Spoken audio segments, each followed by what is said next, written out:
So we got our ice barrel. We upgraded to the 1 horsepower chiller. It is holding at 52 degrees, exactly what it's set at. Guess what? It's 199 degrees outside here at 6:30 in the afternoon here in Florida. What's up, my friends? David Moss Jr. here, and behind me is the famed ice barrel with the chiller DIY that I posted almost a year ago, and I've helped almost 100 people do. Super exciting. If you're somebody who's followed along and built this or something similar from my channel, I'm stoked on that. Please give me a little like, a little thumbs up to let me know, and also post in the comments below if you followed along so I can engage with you. And if you have Instagram, please follow me on Instagram so that I can follow you on Instagram as well. I love like-minded people. Now let's get to the video. Okay, so this is my ice barrel DIY chiller. This is a 1/2 horsepower active aqua hydroculture chiller. It is off right now. We just got back from a little vacation. I turned it off, I drained it. I'm gonna clean out the barrel, and I'm going to upgrade this barrel.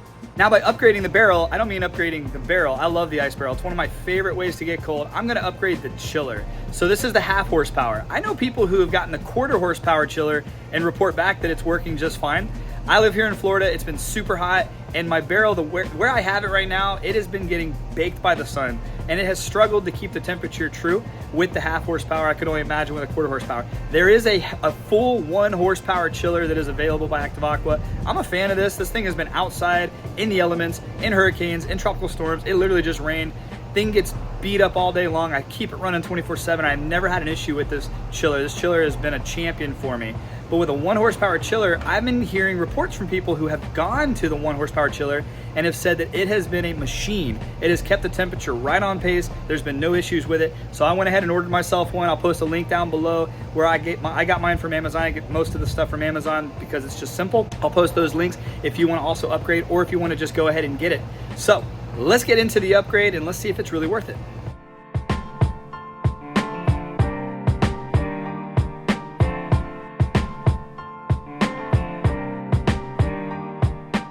So my goal here is to make this video for 2 types of people. One, the people who are like me, who have built this setup and love this setup, who may have gone with the 1/4 horsepower, the 1/2 horsepower chiller, and it's just not cutting it. So if you want to upgrade it to a 1 horsepower just like this, I'm gonna show you everything you need to do that.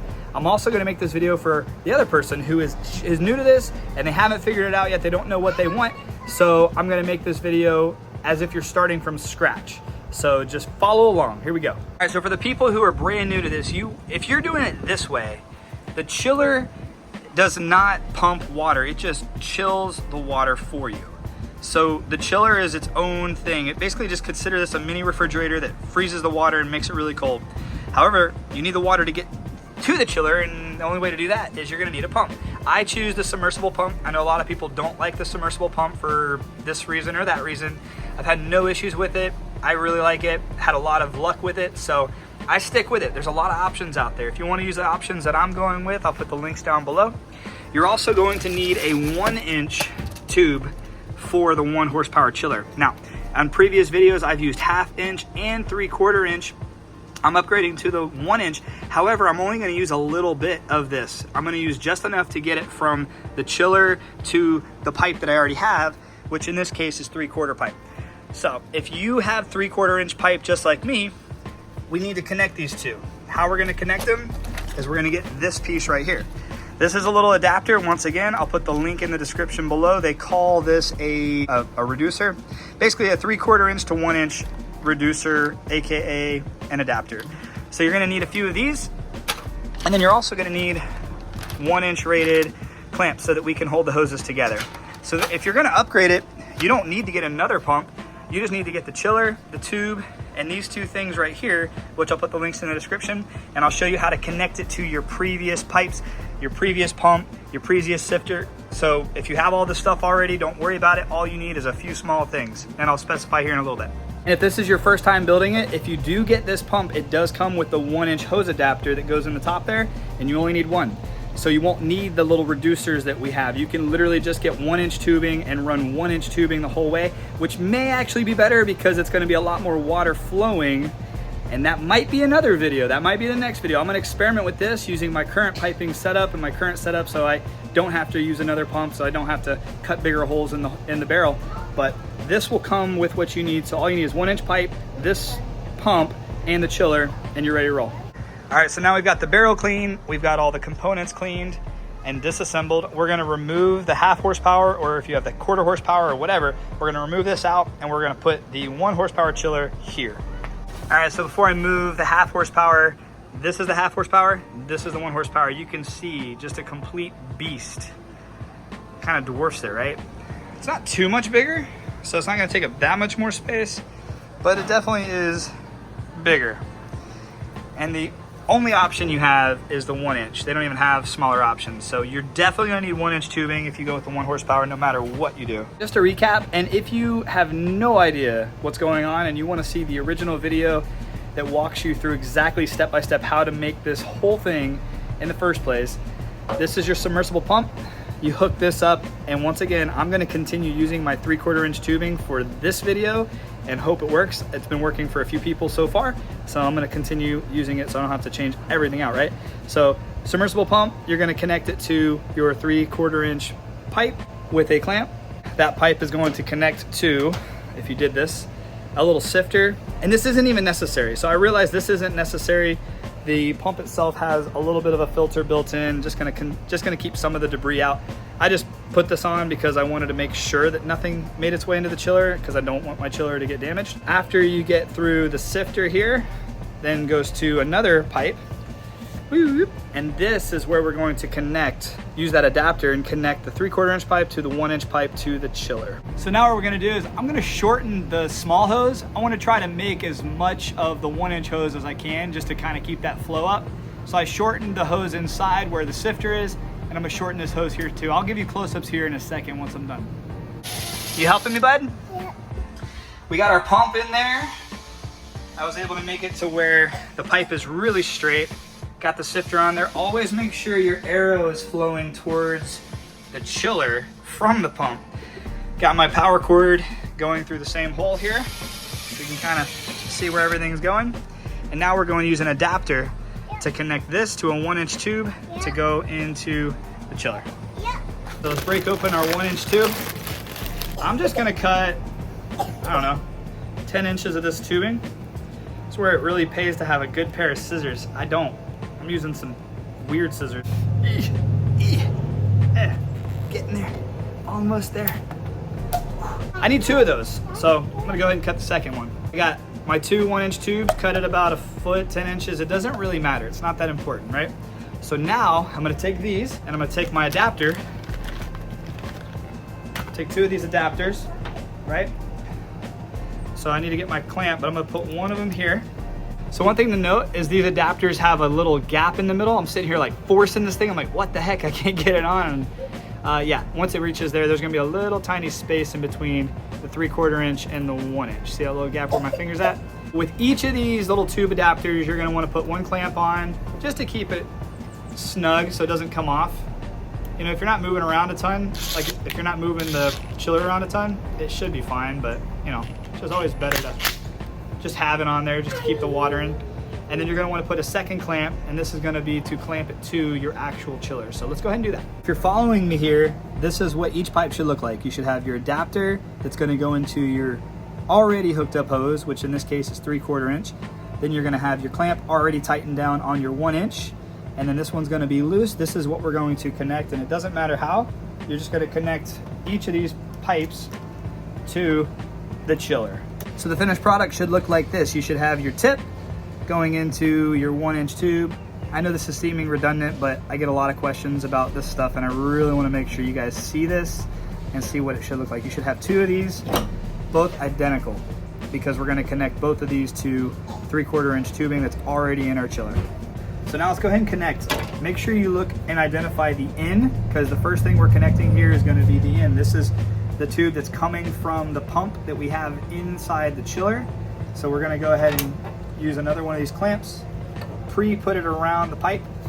We're gonna connect the adapter to that pipe, push it on there nice and snug, and we're gonna tighten it down. All right, so now we're gonna go and connect it into the end. All right, get it figure out where you want it. And that is gonna be, you're gonna wanna make sure that it's nice and tight, but not too tight. For a quick recap, we've got our pump pumping through our little strainer, sifter, I don't know what I call this thing. I call it all kinds of names. It's gonna come through this pipe.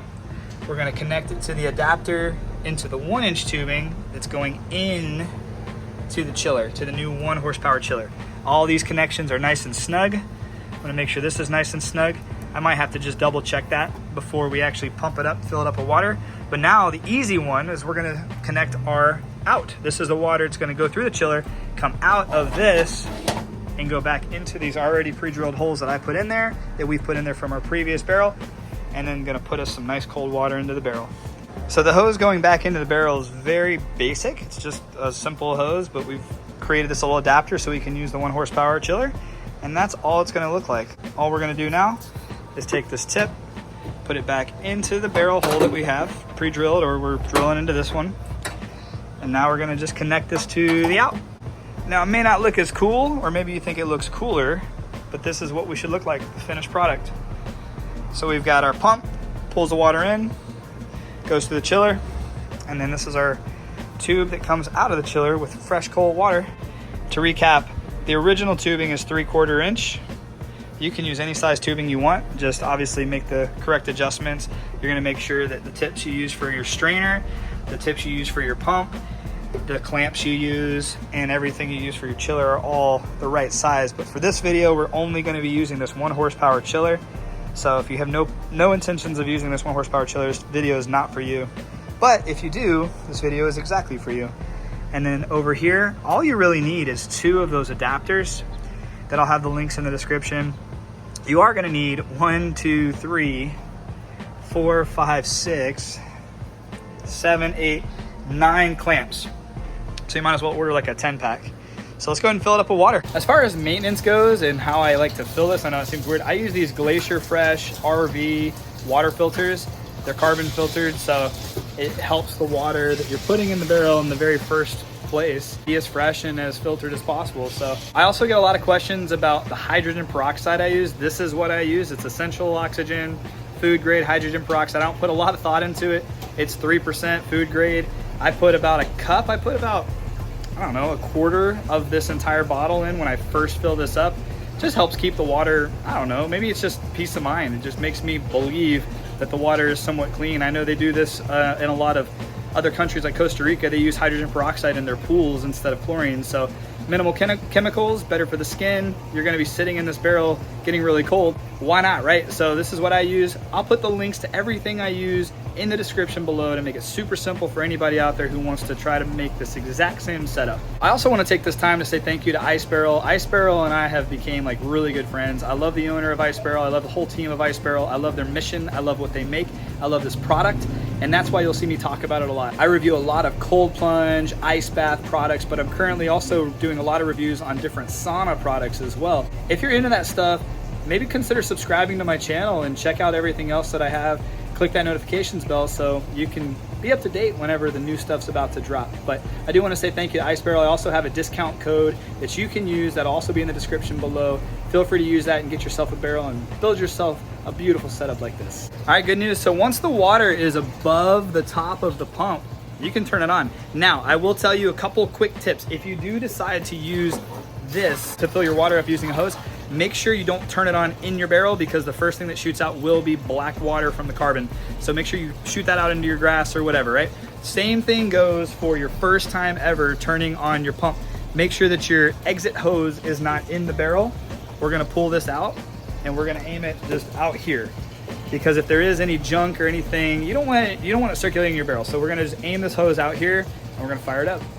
And I 100% recommend using a GFCI outdoor rated outlet. So you can use this exact one. Once again, link in the description. What I like about this is you can turn it on and off literally right here. So you don't have to unplug anything when you get in if you're afraid of being electrocuted. So got them both plugged in there. Because it's on the GFCI with this little switch, I can hit reset button and everything's fired up. It's gonna take a little while for the water to go through this chiller. It's a big chiller. Let's see, here it comes. Moment of truth. That's always a beautiful sight. All right, so everything's working. There's no leaks up here, which is a great sign. Flow is great. You can see the water is currently 83 degrees. It's set at 75. Now how this chiller works, it's very simple. I like to keep boost on 24/7 personally. You're gonna hold down set for a couple seconds. Hear a little beep. It's set at 75. We're gonna fire that thing way down. You can set it as low as 39. I get that question a lot. How cold can it go? You can set it to 39. This one I'm gonna set at 48 because this is the one that my kids and my wife like to use. So we're gonna set it at 48. And right now it's 4:35 on a Sunday. And we'll see how quick this thing cools this water in the middle of Florida summer.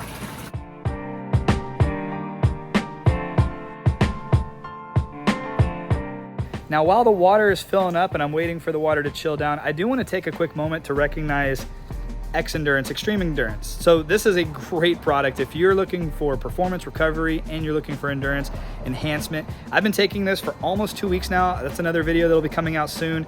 They always advertise that you should get stronger and faster and better recovery in 2 weeks or your money back. So I decided to give it a try. And so far, I'm not even 2 weeks in, so far I can say, and this is why I'm talking about in this video, stuff works. So you might want to check it out. I have a link down below in the description. It saves you a little bit of money if you want to check out any of their products. Their products are great. And I own my own supplement company and I'm promoting another supplement company because this stuff legit works. All right, so at this point in the video, you've probably got everything you need and you're ready to X out, right? You know exactly what you need. You know exactly what we're doing. We're upgrading to the 1 horsepower. It's going to be better, powerful, cooler water, and that's great. So before you go, I just want to ask you one question. If you've ever gotten any value out of any content I've ever put here on YouTube, if you can please do me one favor. Just like this video, maybe leave a comment with some encouragement. I appreciate it. If not, that's okay too. Oh man, so it's like the hottest part of the day here. It's 5:13 and the thing has moved 5 degrees, which is a solid indicator that this thing is going to be perfectly fine and work really, really well. So stoked. All right, good morning. So it's 7 o'clock in the morning. I checked this last night around 8:30 and the temperature had gone down from 85 degrees, and I checked that at 4:35, 4:45, all the way down to 63 degrees. So is that super record pace? No, but it's a lot faster than the previous chiller. And this morning, it's been fighting the heat. It's been really, really hot here in Florida. This morning, the temperature is spot on. Check this out. Boom, boom, set at 48, perfectly at 48, and it's not even on. Hear that? You hear nothing. So quiet. Well, I'm super stoked on this upgrade. So once again, went from a 1/2 horsepower chiller to the full horsepower chiller, and this thing is going to be an absolute beast. If you're in a hotter climate, you might want to step up to the 1 horsepower chiller just so you never have to worry about the temperature not being where you want it when you want it. So I appreciate you guys for watching. If you have any questions, post them in the comments below. If this video has had any value for you at all, please give it a little like, maybe share it with some friends, and subscribe to the channel. I'll see you guys on the next video. Have a great day, and God bless.